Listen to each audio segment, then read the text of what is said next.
Ladies and gentlemen, Nairobi residents and members of the Fourth Estate, my attention has been drawn to accusations captured in media that I'm in possession of land titles belonging to Jivanji and Pangani affordable housing projects. Well, I recommend that the Nairobi City County Assembly for bringing this matter up through the Lands and Urban Planning Committee. I would like from the onset to state the facts in regard to the two projects that were dear to my heart when I was serving as the second governor of this great city. It is important to note that the affordable housing projects in Nairobi was brainstormed and planned during the tenure of the former governor, my good friend Evans Kidero, who served as the first governor of Nairobi. It is during this time that the county government and the national government started collaborating on ways to revamp the 7 old estates in Nairobi. This was to be done through a public-private partnership with the county providing land and the investors allowed to charge an agreed percentage on the property to make their profit. I want to bring to your attention that the leases, these titles for both Jivanji and Pangani were processed in 2018 during my time as governor. Take note that there was no meaningful progress in terms of development that happened during the previous administration before I took over, until when I took over. Indeed, under my tenure, we fast-tracked the development by diligently negotiating an exit agreement between the county government and the tenants in respective estates, with Jivanji and Pangani being one of them. We must acknowledge the fact that most tenants were old people and old families who had spent decades of struggle living in the estates. We therefore agreed to give every tenant a sum of Kenya shilling 600,000 as a facilitation fee applicable for 2 years for them to find alternative accommodation within the city as they awaited the completion of the projects. Further, take note that being a people's governor by then, I was never going to allow forceful evictions or transfer of people without a clear plan. We had to ensure that the registered tenants are given priority once the houses are complete. This was eventually agreed and signed between the county, the estate associations, and the respective developers or other investors. We started the Jivanji project with a plan to put up 1,830 units, while Pangani was to give, or rather have, 1,562 housing units. The investors had to pump around 3 to 4 billion, as stated earlier. This was public-private partnership. I wish to state, it is my belief that Nairobi City County Government and the Oversight Committee in charge of this matter must be discerning enough to know that the Ministry of Lands registries are normally the custodian of the records. If they take time, they realize the leases were processed in the year 2018. It is officially captured. For instance, Jivanji, it is captured under the special purpose vehicle that was used, that is Nairobi Bachelors Jivanji Estate Limited, which is a private limited company incorporated under the Companies Act, and also the certificates of transfer of lease that was signed in July 2019 and witnessed by the Nairobi City County government, and the joint registration of the special purpose vehicles. These joint ventures agreement were drafted and prepared before I took over as governor. Ours was just implementation of the project. It is my humble submission that there is a grand plan by senior staff, politicians, and cartels who want to be allocated houses without following the due process. Whatever has been circulating, or whatever came up from the county assembly and the county government of Nairobi, I believe these were just diversionary tactics to divert the real issues.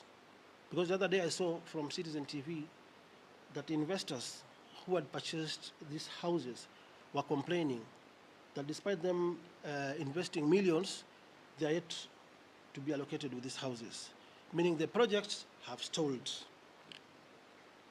It is well documented that during my tenure, the county had a seamless and good working relationship with the national government in executing the affordable housing project in Nairobi. A good example is the 1,370 affordable housing units in Park Road, Ngara project. It is the first affordable housing project of the Kenya government to improve people's livelihood, and the first project of the affordable housing plan of the Big Four agenda by that time by the former President Uhuru Kenyatta. It is here that our legendary athlete mkimbiaji Faith Kipyegon, who was gifted a spacious house by the current president. I therefore call upon the Governor Johnson Sakaja, the Nairobi City County Government, to focus on provision of providing necessary support to ensure the projects are complete without much drama na siasa, because sisi ndio master vipindire, sisi ndio wazilishi wa vipindi. So hizi zao, I think they are trying to divert attention, kama nilivyosema, citizen wale highlight investors wakileta shida. And I was there yesterday kwa hizi projects, Pangani Water, both the investors, I can say they've done a good job. Pangani is over 12 floors, Jibanji pia imeenda. Now, I want to rudi nyuma kidogo. Under the joint venture agreements which were there, the county was to provide land.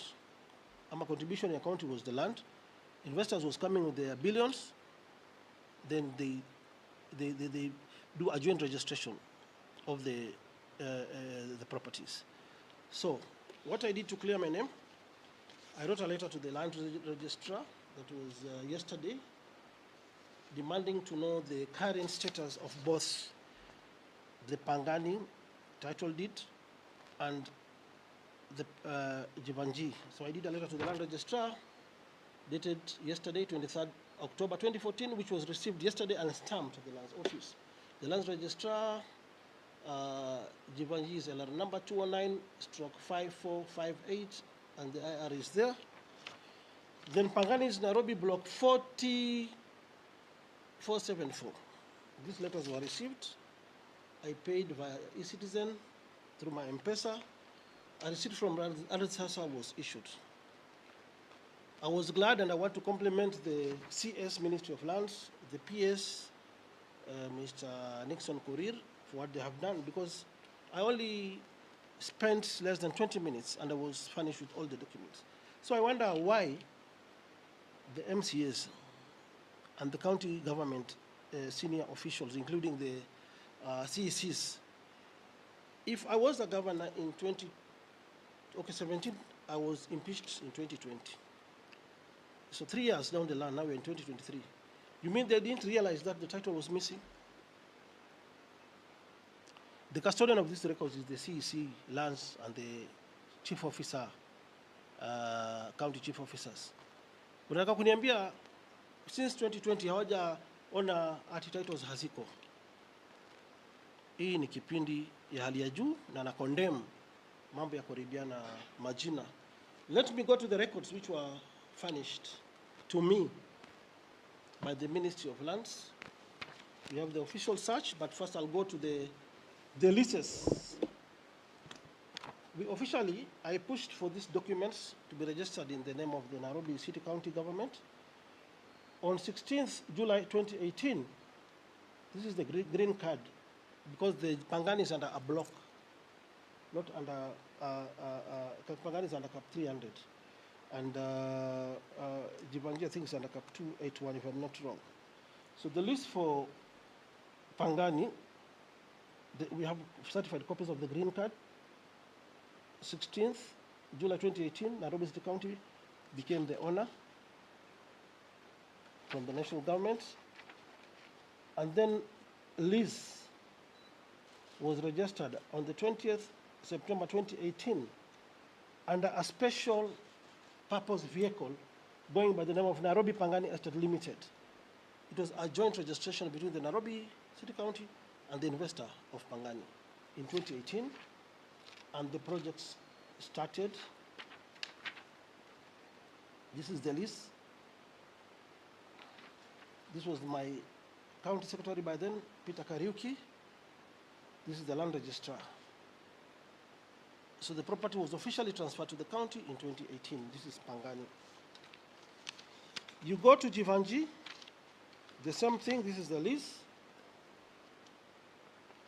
This is my county secretary. To make the matters worse, this is S.G. Mwangi, who was the chief officer by then and the custodian of these titles. So we got our list for Jivanji on 2nd August 2018. Single name of Nairobi City County for the both properties. So in 2019, the special purpose vehicle for Pangani was registered jointly between the between the county government of Nairobi as the owners of the land and the investor. This was booked on July 25th, 2019. It was registered. My county secretary by then was Pauline Kahiga. The chief officer is the same guy who is now the CEC Lands, S.G. Mwangi. And he also, I think his name is appearing on the transfer, yes. Chief Officer Lands. In fact, he executed on behalf of Nairobi County and the county secretary. And then the developer, or rather the investor, Abdul Qadir Ahmed, executed also. So this was a joint ownership between the investor and the county government of Nairobi. The same also for Jivanji and for Pangani. Same process was followed. In the instance of time, I'll not go to the documentation, but I was furnished with the documents by the lands office. Now, to make the matters worse, this same S.G. Mwangi, who was the who was the chief officer by then, equivalent to a PS in the national government, is the accounting officer. He's the one who took the title deed. This application for registration on 25th July 2019, the title was received by S.G. Mwangi, who has been the custodian of this title for all these years. So I'll furnish you with all these documents so that mtu asikimbishe kotini.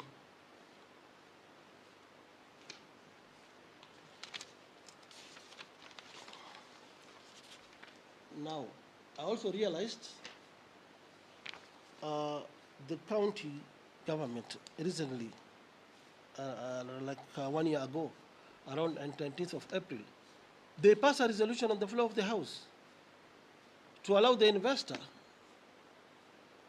to use the title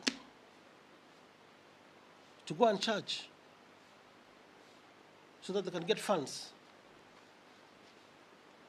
This was passed around 19th April 2023. I got it from the county assembly website. It was moved by the Honorable Peter Imwatok, who is the majority leader, and seconded by my good friend Anthony Kiragu, who is the minority leader. Now, I think there is something wrong, and I want to tell Governor Sakaja. I think your CECs or your cabinet, they need to go for refresher courses or refresher classes or induction classes. And I don't mind unaanza kuwaleta hapa niwafundishe hapa vile sheria ya mashamba inafanywa. Because mulifanya inventory when you took over, yeah? You should know the kind of properties the county government owns. You should have asked for all these title deeds instead of playing politics with my name. That is what we normally do. Because when I took over from Kidero, I got all these documents. I was in a position to identify these are the county properties, these are not the county properties. So I want to challenge ninyi cabinet, mwache kuangusha governor. Sote tunafanyia wananchi wa Nairobi kazi, whether I'm in office or not. Hii ni project ambayo nilianzisha and I'll follow it to the mpaka mwisho. Now, after this resolution was passed, and after I wrote to the lands office, I'm not the originator of these documents. They were furnished by the Ministry of Lands. Mtaka kuniambia hakuna MCA. Wakati title imepotea angeenda tu hapa Ardhi House kufanya search. Kujua where is the title. Or any minister from the county to go and conduct a search. Kujua mahali hizi documents ziko. But mkaona tu Sonko ni mwizi, ndio ameiba hizi documents. I want to prove you wrong and shame on you, all of you. This is the official search. You guys went and charged the property. Ile mnasema Sonko ameiba. The title is with the National Bank of Kenya. You charged it for 1.9 billion Kenya shillings. The charge was registered on 29th May 2023. Was Sonko the governor during this time? This was 3 years after my impeachment. So mwache vipindi mingi za pesa nane. Stop misleading Kenyans. Do your work. Complete the projects. Mmechukua pesa wenyewe. Wapeni watu nyumba. Stop letting the governor down. Shame on you, all of you. And if you don't apologize, ni bahati mulikuwa kwa bunge, sina right ya kuwasu. But this is how people work.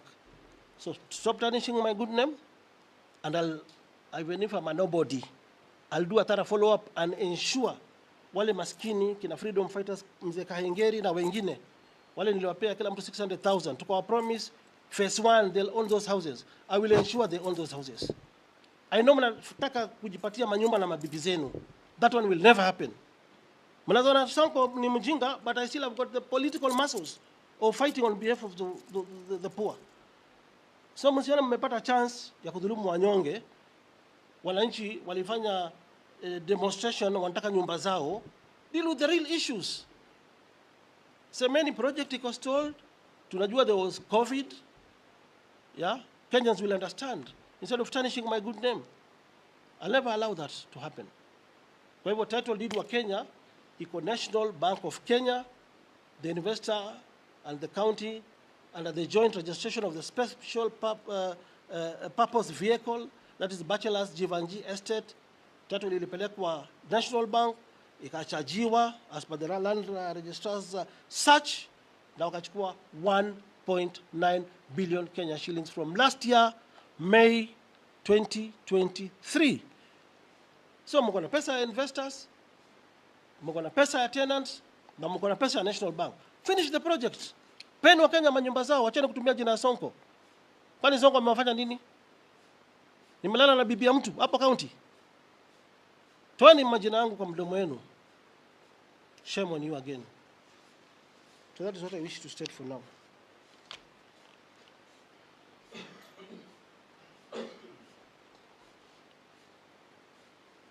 Yes, it was received and I'm finishing with all these documents. The daily